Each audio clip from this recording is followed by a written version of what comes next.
할렐루야. 우리 찬양대 찬양 너무 감사합니다.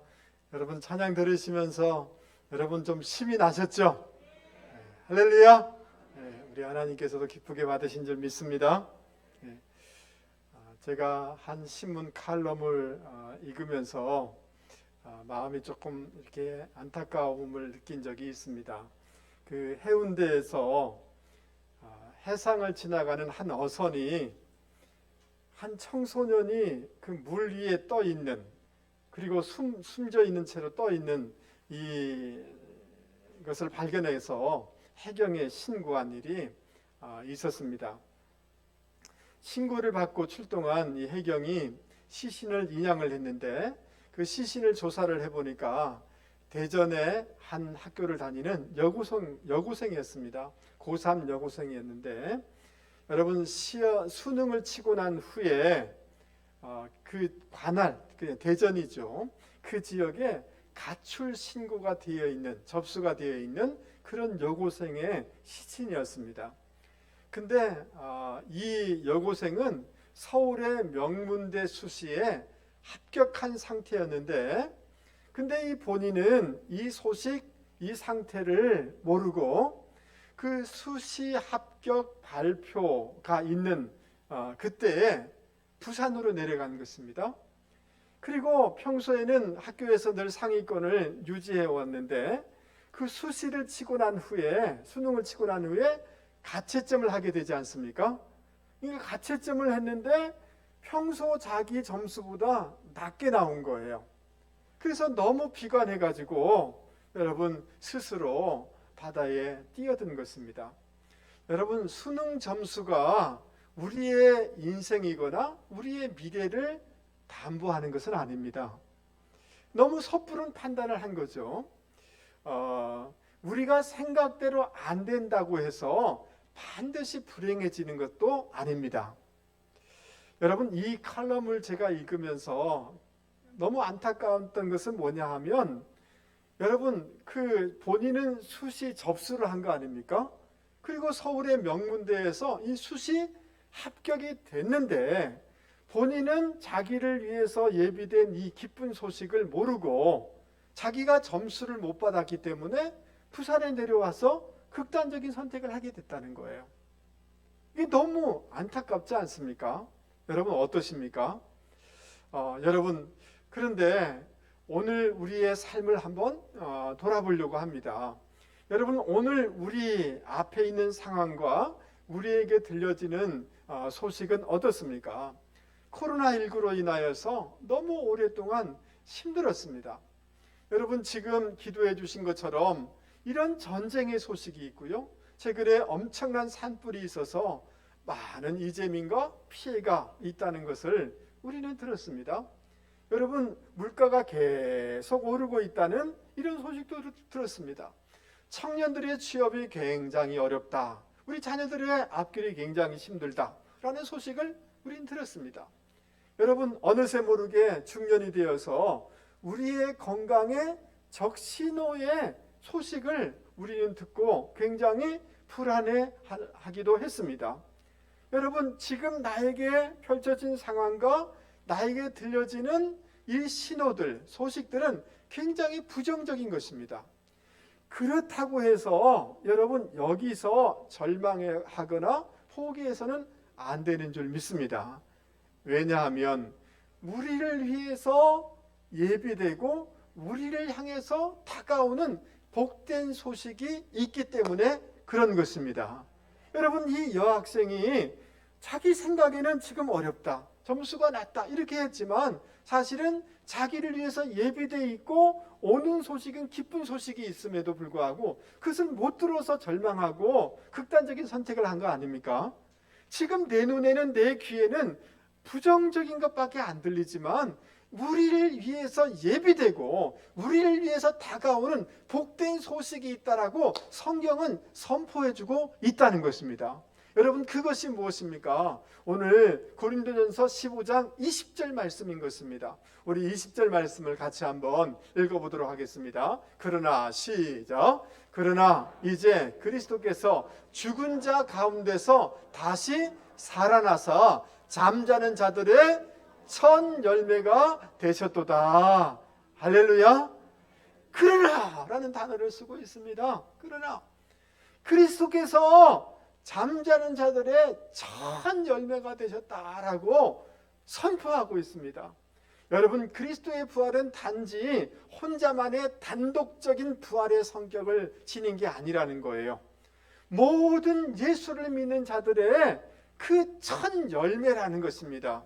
여러분, 첫 열매라는 것은, 첫 열매를 수확했다는 것은 나머지 순차적으로 나머지도 다 수확하게 된다는 거 아닙니까?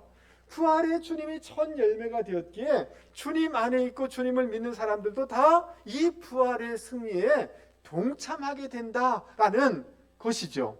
맞습니까? 이것이 저와 여러분에게 들려주시는 오늘 성경의 복음인 줄, 기쁜 소식인 줄 여러분 믿을 수 있기를 바랍니다. 주님이 첫 열매가 되셨다는 것은 우리는 반드시 부활하게 되고 부활의 승리에 동참하게 된다는 보증이다라는 이런 뜻인 것을 여러분 기억하실 수 있기를 바랍니다.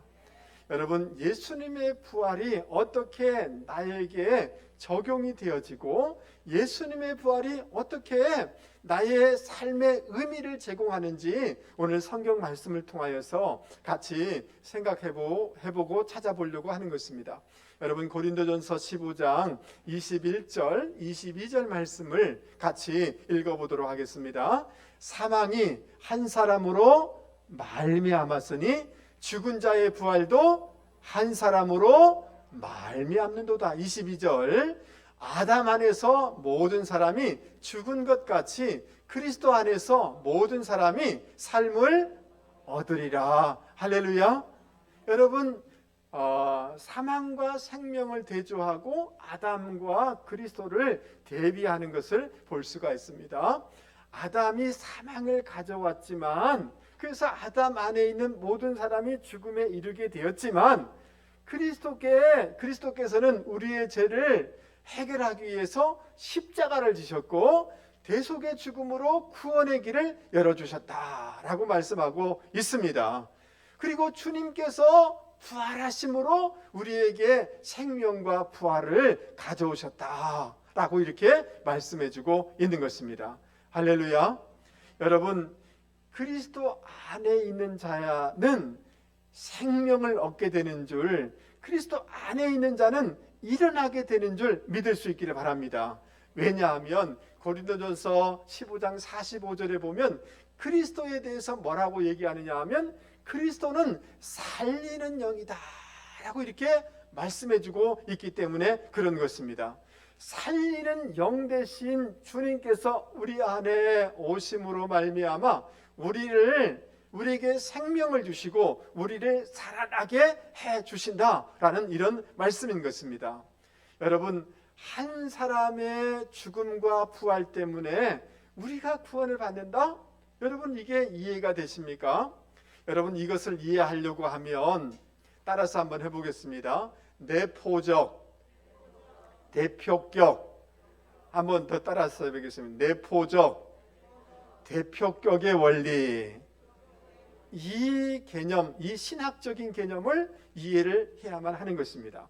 여러분, 예수 그리스도는 우리를 다 내포하여서 우리를 대표하는 분으로서 그분이 십자가 지심으로 우리를 내포하여서 우리 죄를 다 당신이 담당하셨고 우리를 내포하시고 우리를 포함하셔서 그분이 부활하심으로 그분의 부활이 우리의 부활이 되고 우리의 승리가 된다라는 것으로 사도 바울은 이것을 설명해 주고 있습니다. 여러분, 이러한 개념이 지금처럼 개인주의 시대는 잘 이해되기가 어렵겠지만 고대 사회는 너무나 자연스러운 것이었습니다. 여러분, 이런 것들을 우리가 어디서 경험할 수 있느냐 하면 여러분, 우리나라 그 축구 대표 선수들이 월드컵에 나가서 외국 팀들을 이겨서 월드컵 4강에 이른 적이 있지 않습니까?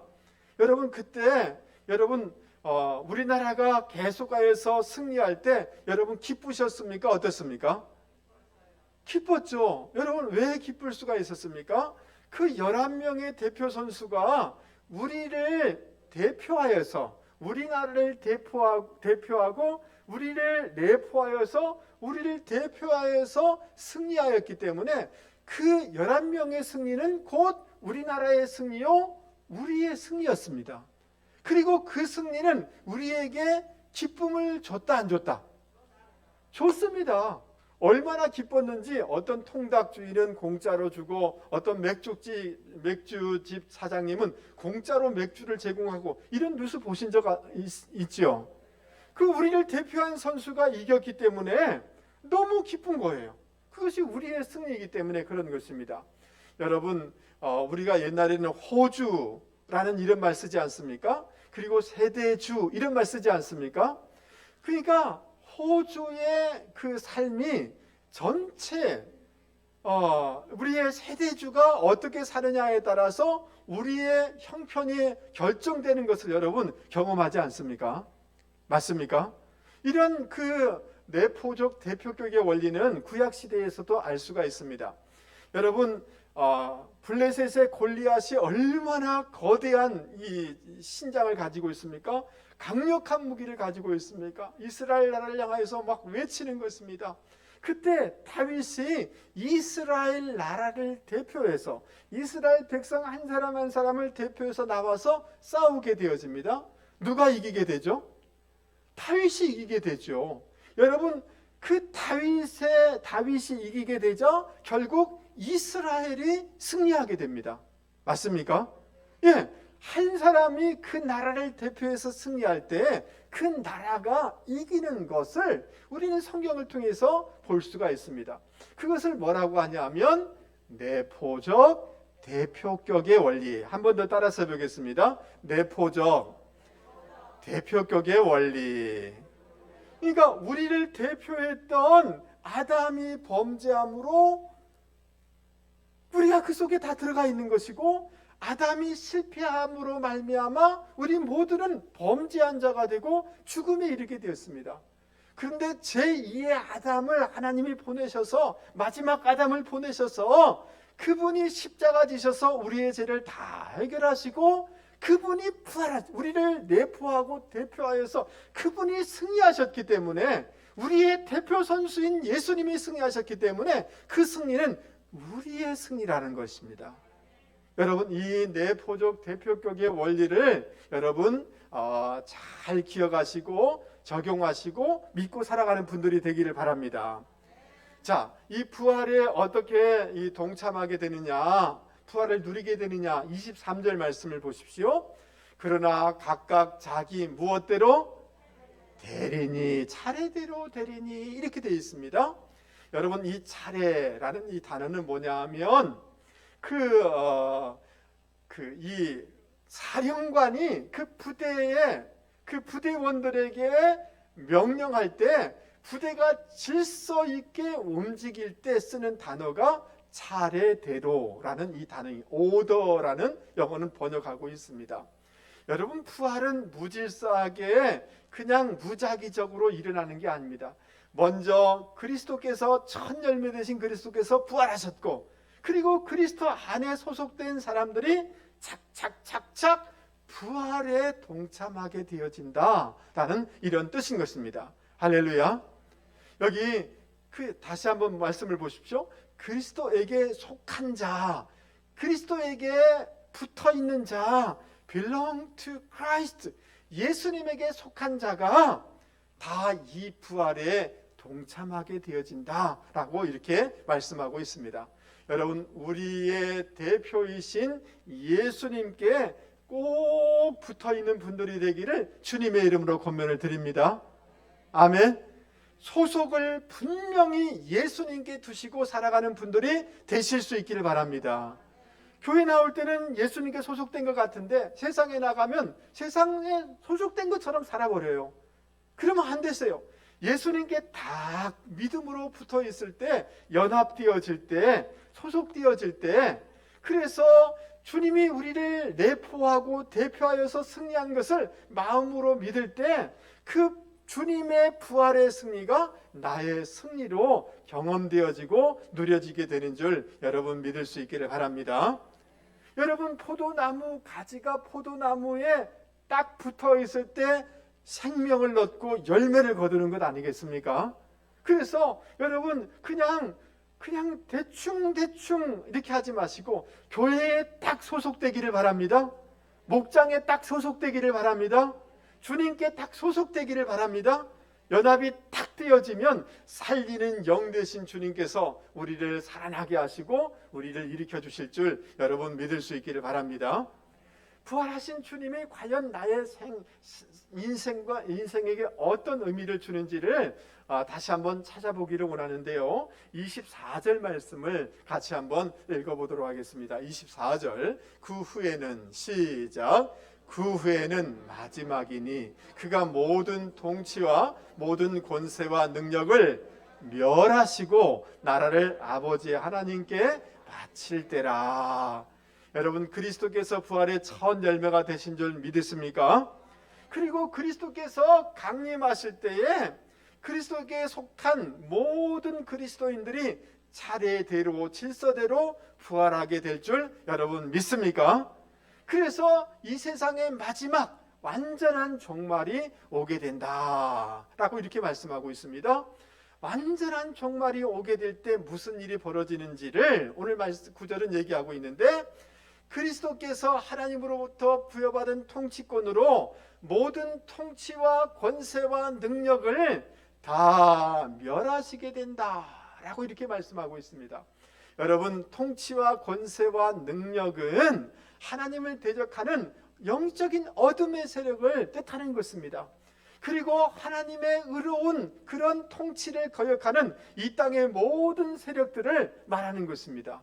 여러분, 부활의 그 첫 열매가 되신 주님께서 마지막 강림하실 때에 이 모든 어둠의 세력과 불의한 모든 세력을 완전히 멸하실 줄 여러분 믿을 수 있기를 바랍니다. 할렐루야. 그러면서 이렇게 얘기하고 있습니다. 25절 26절에 보면 그가 원수를 그 발 아래 둘 때까지 반드시 왕노릇하리니 이렇게 얘기하고 있습니다. 여러분, 주님께서 부활하셔서 하나님 보좌 우편에 앉아 계신 줄 여러분 믿습니까? 그래서 만물을 완전하게 주님의 발 아래 둘 때까지 주님이 왕노릇하신다, 통치하신다, 지배하신다 라고 이렇게 말씀해주고 있는 것입니다.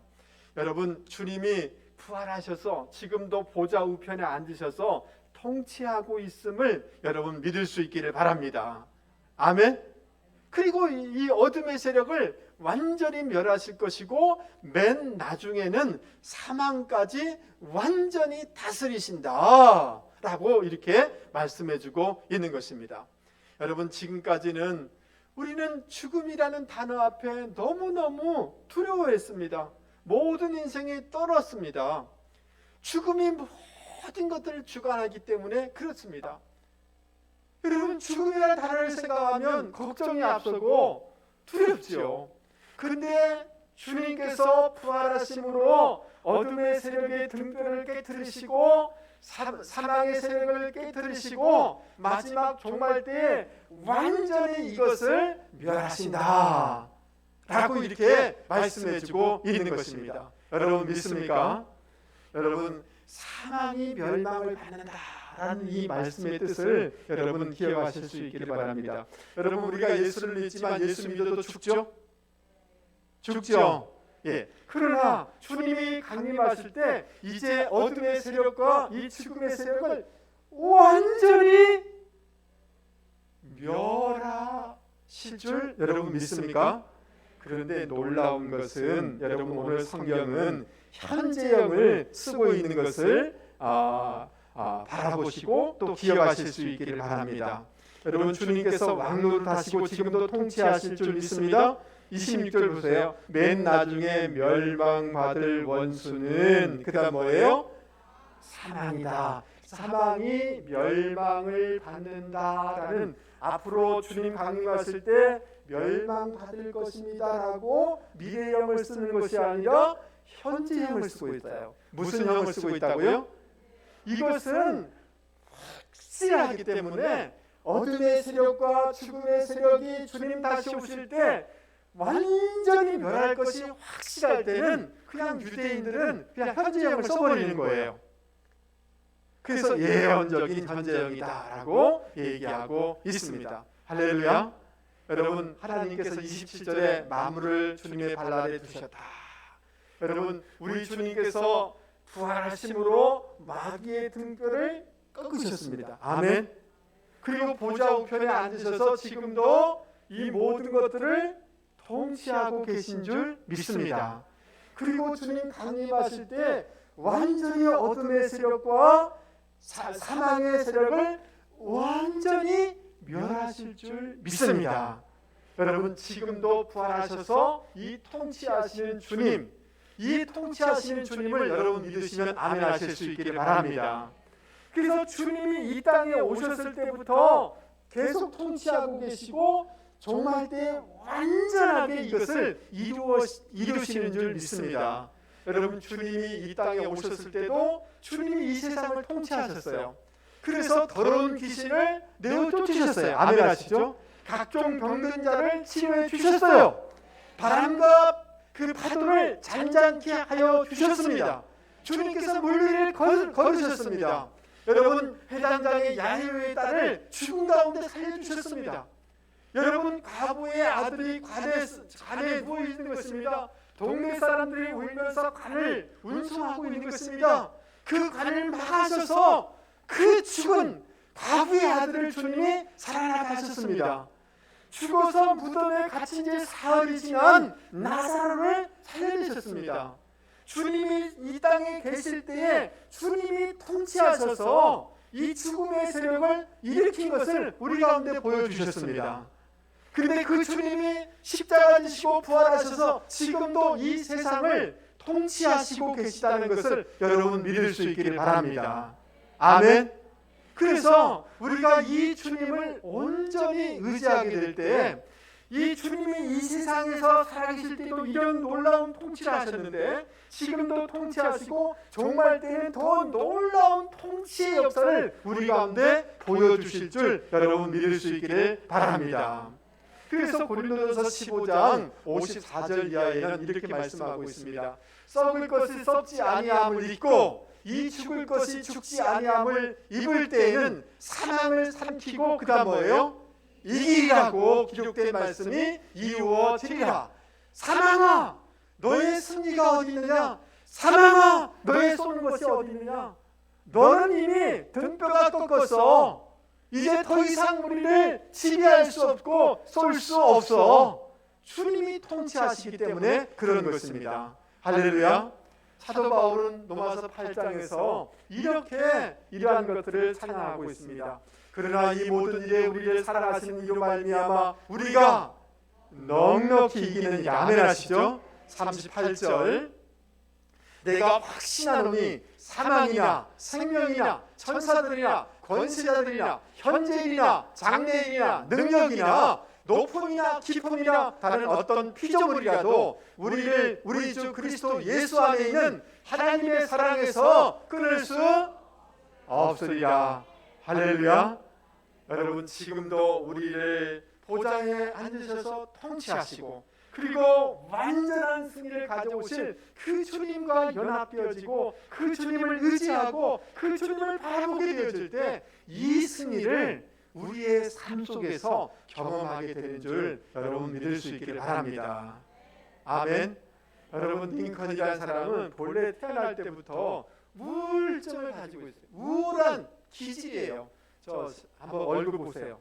약간 우울해 보이지 않으세요? 태어날 때부터 우울한 이런 기질을 가지고 있었어요. 뿐만 아니라 어려운 환경이 너무 어려워요.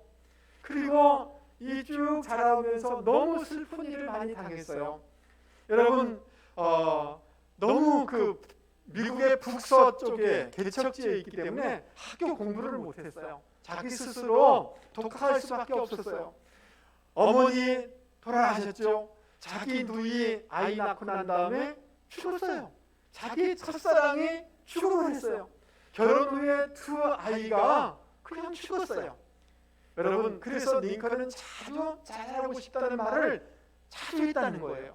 그래서 그의 동료인 스튜어트라는 변호사는 링컨에 대해서 뭐라고 얘기하냐면 대책이 없는 우울증 환자라고 이렇게 얘기를 했어요. 그래서 링컨의 전집에 보면 불안하다라는 단어가 193회나 반복되는 것을 볼 수가 있습니다. 여러분도 잘 아시겠지만 주의회에 출마를 했지만 낙선해요. 그리고 하원의원에 출마했지만 낙선해요. 상원의원에 2번 출마했지만 낙방해요.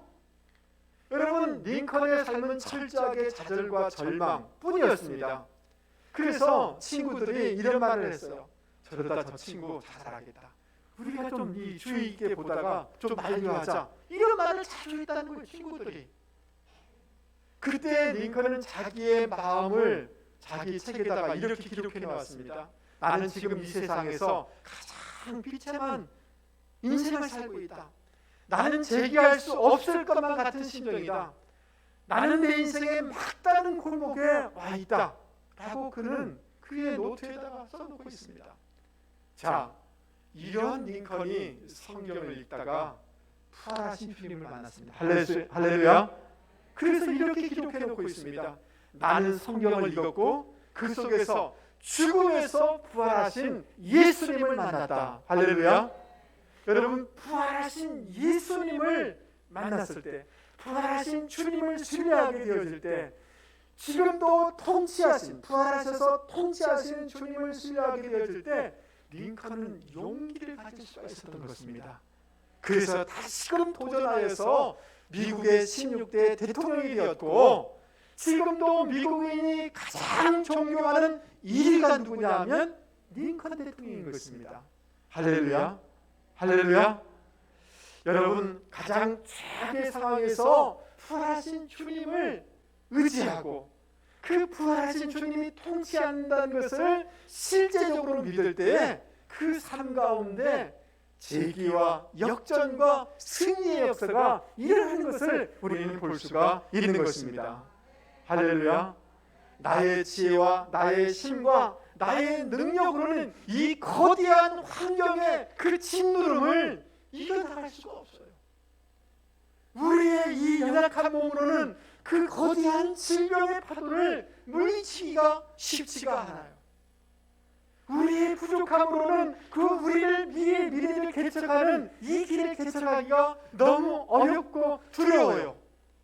그러나 부활의 주님을 의지하고 부활의 주님이 나와 함께 계심을 믿고 부활의 주님이 지금 내 인생을 통치하고 있고 환경을 통치하고 있다는 것을 믿음으로 바라볼 때 주님이 역사해 주시고 도와주시고 개입하여 주셔서 우리의 삶에 승리를 역전을 주신다는 것을 여러분 믿을 수 있기를 바랍니다. 아멘. 우리 옆에 사람한테 얘기하겠습니다. 집사님, 부활하신 주님이 당신의 환경과 당신의 인생을 통치하십니다. 여러분 믿습니까? 여러분 이것을 믿고 살아가는 분들이 되실 수 있기를 바랍니다. 여러분 29절 말씀을 한번 보십시오. 2세기 당시에 고린도 성도 중에는 이런 사람이 있었어요. 죽은 사람을 위해서 대신 세례받는 이런 사람들이 있었어요. 그러면 사도 바울이 이것을 권장하거나 허용하는 것인가? 그렇지 않습니다. 지금 왜 이 이야기를 하느냐 하면 고린도 성도들 중에 교회는 다니는데 주님이 부활하시고 부활하신 주님이 실제 나에게 영향을 끼치고 나에게 힘을 주고 나에게 승리를 줄 수 있는가? 난 그거 안 믿어 라는 사람들이 있었습니다. 그래서 그들이 행하는 행위를 가지고 그들에게 얘기하고 있는 것입니다. 너희들 죽은 사람을 위해서 세례받고 있지 않냐? 왜 죽은 사람을 위해서 세례받냐? 그들이 부활할 것을 믿기 때문에 그렇게 하고 있는 거 아니냐? 라고 지금 사도 바울이 이 논리로 그들에게 부활이 있음을 설명하고 있는 것이 29절의 말씀입니다. 이해되시면 아멘 하시기 바랍니다. 할렐루야. 그러면서 30절 31절에 사도 바울은 부활이 확실하게 예수님의 부활하심이 확실하다. 예수님은 살아계시다는 것을 자기의 사역을 통해서 지금 설명을 하고 있습니다. 여러분 30절 말씀 한번 보십시오. 어찌하여 우리가 언제나 위험을 무릅쓰려. 또 어찌하여 우리가 언제나 이 위험을 무릅쓰려. 너무너무 위험이 자기의 삶을 지배하고 있다는 거예요. 여러분 그 정도가 얼마나 깊은지 고린도후서 11장에는 이렇게 얘기하고 있습니다. 내가 수고를 넘치도록 하고 옥에 갇히기도 더 많이 하고 매도 수없이 맞고 여러 번 죽을 뻔하였으니, 다음 절 넘겨보세요. 유대인들에게 40에 하나 가만매를 5번 맞았으며 3번 태장으로 맞고 1번 돌로 맞고 3번 파선하고 일주일을 깊은 바다에 지냈으며, 여러 번 여행에서 강의 위험과 강도의 위험과 동족의 위험과 이방인의 위험과 시내의 위험과 광야의 위험과 바다의 위험과 거짓 형제중의 위험을 당하고, 또 수고하며 애쓰고 여러 번 자지 못하고 줄이고 목마르고 여러 번 굶고 춥고 헐벗었노라. 여러분 이 정도 하면, 이 정도의 상황이라면 여러분 포기해야 되지 않을까요? 못하기 너무 힘들어. 나 너무 힘들어요. 이렇게 하지 않을까요? 자, 그 다음 또 있습니다. 여러분 31절에 나는 날마다 죽노라. 여러분 우리가 이 어려울 때 반려견 요즘 많이 이렇게 하지 않습니까? 근데 사도 바울은 그 귀여운 강아지가 반려견이 아니라 죽음의 위협이 늘 자기의 반려견이었다는 거예요. 늘 죽음의 한계가 자기를 다가오고 있었다는 거예요. 32절 에베소에서 맹수와 더불어 싸웠고 너무나 정신적인 스트레스와 그런 그 여러 가지 극심한 그런 고통을 에베소에서 받았다는 거예요. 그런데 내가 이 정도의 고통과 고난과 스트레스와 죽음의 위험 속에서도 이 삶을 감당하는 이유가 뭔지 아십니까? 그것은 부활하신 주님 때문입니다. 부활하신 주님이 나와 함께하기 때문에 이 삶을 감당하고 있고 이것을 견뎌내고 있습니다라고 사도 바울은 지금 부활의 확실성에 대해서 자기 사역을 예를 들면서 얘기하고 있는 것입니다. 할렐루야, 할렐루야. 자, 그러면서 이렇게 고민합니다. 여러분 34절 말씀을 크게 같이 한번 읽어야 되겠습니다. 크게 같이 한번 읽겠습니다. 시작. 깨어 의를 행하고 죄를 지지 말라. 하나님을 알지 못하는 자가 있기로 내가 너희를 부끄럽게 하기 위하여 말하노라. 아멘. 여러분 이 말씀은 우리의 삶에 적용해 볼 수 있기를 바랍니다. 여러분 예수님이 실제로 부활하셨음을 믿습니까? 여러분 믿습니까?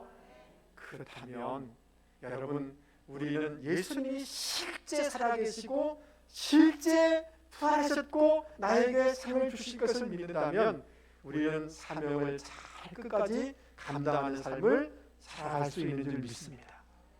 예수님이 실제 살아계심을 부활하신 주님을 믿습니까?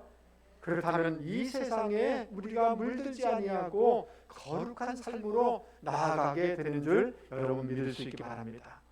이 말을 거꾸로 얘기하면 조금만 힘들다고, 조금 어려움이 있다고, 코로나의 위험이 있다고, 핍박의 어려움이 있다고 포기한다는 것은 부활신앙이 약하다라고 얘기할 수도 있다는 것입니다. 여러분 이해되십니까?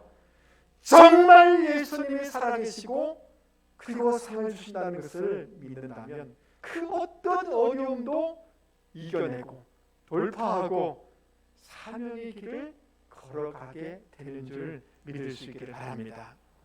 할렐루야. 여러분 제가 최근에 일반 가요를 알게 됐어요. 그래서 괜찮더라고요. 그래서 너무 이렇게 잘 부르게 저 누가 불렀어 하니까 우리 집사님이 가르쳐줬는데 임영웅이라는 가수가 부른 거예요. 그래서 들으면서 너무 우리식으로 표현하면 은혜 받았어요.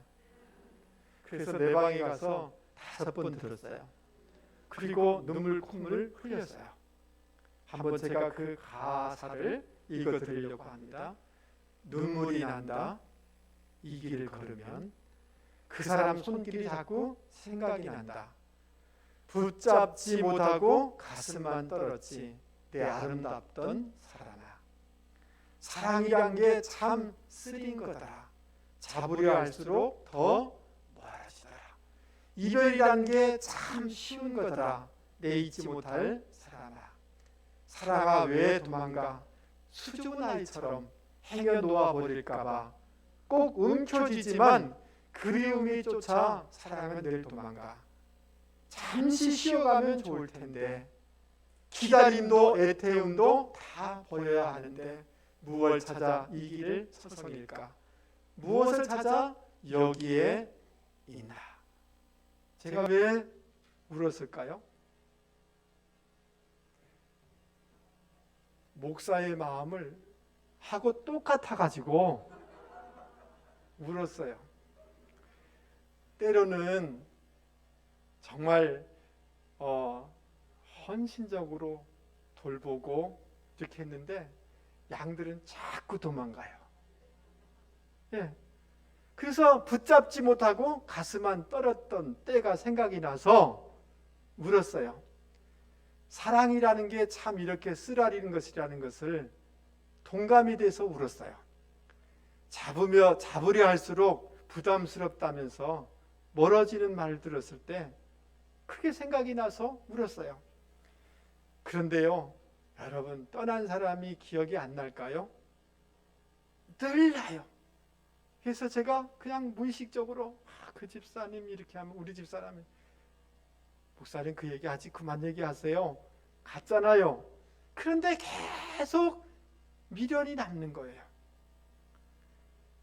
기다림도 애태움도 다 버려야 되는데 계속 미련을 버리지 못하여서 서성거리는, 그 사람은 냉정히 돌아서서 갔는데 나는 미련을 버리지 못하여서 서성거리는 내 모습이 떠올라서 울었어요.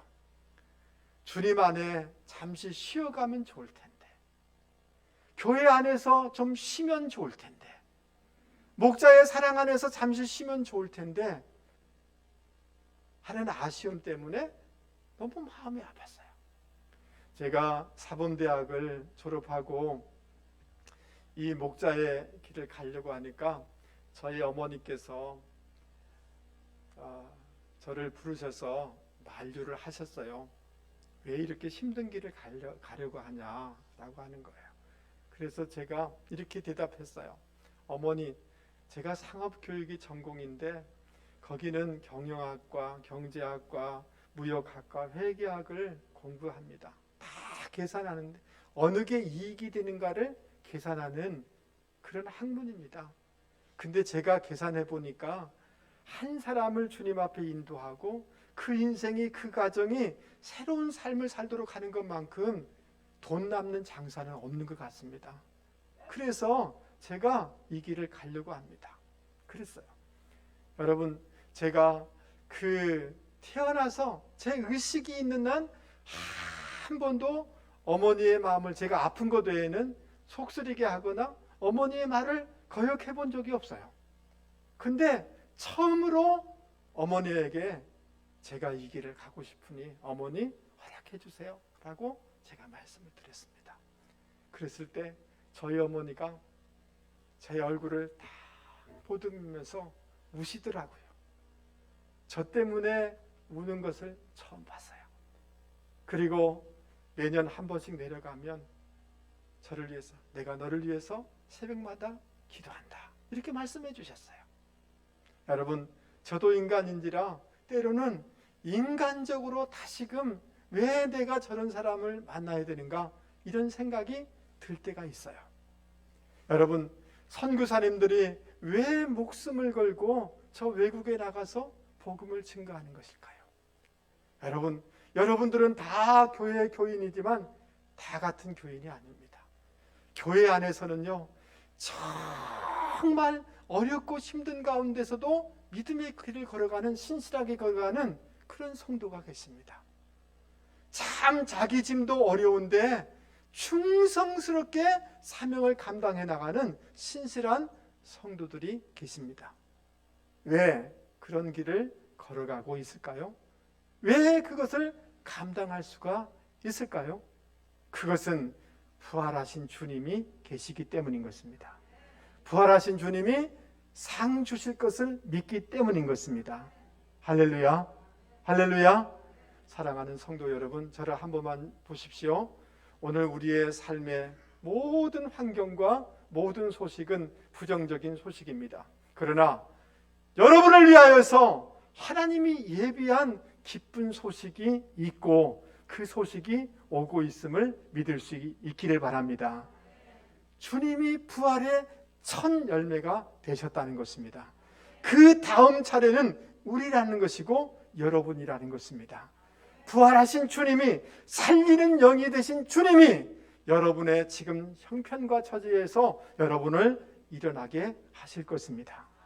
죽음도 그 어떤 어둠의 세력도 두렵지 않도록 부활하신 주님이 여러분을 도와주실 줄 믿습니다. 부활하신 주님을 의지하여서 믿음의 길을 우직하게 걸어가는 분들이 되기를 주님의 이름으로 권면을 드립니다. 우리 말씀을 생각하시면서 찬송